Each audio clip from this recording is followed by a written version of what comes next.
നിരാഹാര സമരം അനുഷ്ഠിക്കുന്ന വിളപ്പിൽ പഞ്ചായത്ത് പ്രസിഡന്റ് ശോഭനാകുമാരിയെ അറസ്റ്റ് ചെയ്തതിനു പിന്നാലെയാണ് സംയുക്ത സമരസമിതി നേതാക്കൾ സർക്കാരുമായി ചർച്ച ആരംഭിച്ചത്. ആദ്യം മന്ത്രി മഞ്ഞളാംകുഴി അലിയുമായി ചർച്ച ചെയ്ത് ഏകദേശ ധാരണയുണ്ടായ ശേഷം മുഖ്യമന്ത്രിയുമായി നടത്തിയ കൂടിക്കാഴ്ചയിലാണ് പ്രശ്നപരിഹാരത്തിന് വഴിയൊരുങ്ങിയത്. ഇതിന്റെ അടിസ്ഥാനത്തിൽ മാലിന്യ പ്ലാന്റ് സ്ഥാപിച്ചതിനെ തുടർന്ന് പ്രഖ്യാപിച്ച ഹർത്താൽ പിൻവലിക്കാൻ സമരസമിതി തീരുമാനിച്ചു. രേഖാമൂലം ഉറപ്പ് ലഭിക്കാത്തതിനാൽ നിരാഹാര സമരം തുടരും. വിളപ്പിൽശാലയിലെ മാലിന്യ പ്ലാന്റ് അടച്ചുപൂട്ടുമെന്ന് സർക്കാർ ഉറപ്പ് നൽകിയതായി സമരസമിതി നേതാക്കൾ ചർച്ചയ്ക്ക് ശേഷം അറിയിച്ചു. ഇപ്പോൾ സ്ഥാപിച്ച പ്ലാന്റ് തിരികെ കൊണ്ടുപോകാമെന്ന് സർക്കാർ സമ്മതിച്ചതായും സമരസമിതി നേതാക്കൾ പറഞ്ഞു.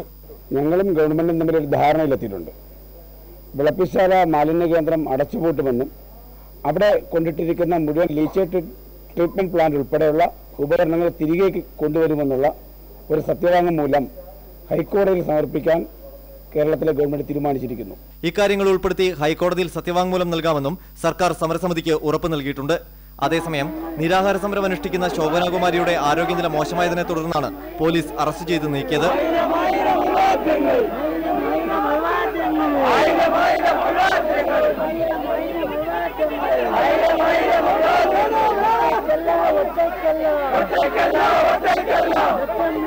മെഡിക്കൽ കോളേജ് ആശുപത്രിയിൽ പ്രവേശിപ്പിച്ച ശോഭനാകുമാരി നിരാഹാര സമരം അവസാനിപ്പിച്ചിട്ടില്ല.